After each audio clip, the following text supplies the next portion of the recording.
Friends hi అండి. Hello, మీ దగ్గర వర్షాలు పడుతున్నాయి? మనకైతే అసలు వానలు అనేది లేదు.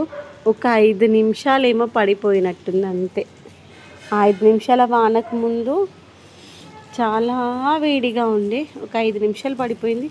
చూడండి, తడిసిన దగ్గర భూమి తడిసిన, తడవని దగ్గర తడవనే లేదు. అంత తక్కువగా పడింది అనమాట. అక్కడ కూడా తడవలేదు, చూసారా? అసలు వానలు ఎప్పుడు వస్తాయా అనిపిస్తుంది. కానీ ఒక్క వాన పడితే చూడండి, మొక్కలు ఎంత మంచిగా చిగురు వచ్చాయో.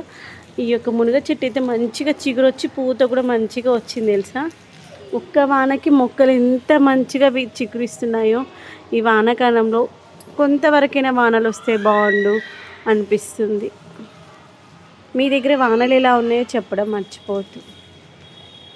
ఒక్క చిన్న చిరుజల్లు వస్తే ఇంట్లో ఉన్న వాళ్ళందరం వచ్చేసి ఒకసారి అలా చూసేస్తున్నాను తెలుసా. నేను మా ఇంట్లో వాళ్ళం కానీ అందరం ఇట్లా వాన సౌండ్ రాగానే అందరం సంతోషంతో అలా బయటకు వసరికి అనిపించింది, వానదేవుడు కరుణించి మనందరినీ కాపాడితే బాగుండు అని.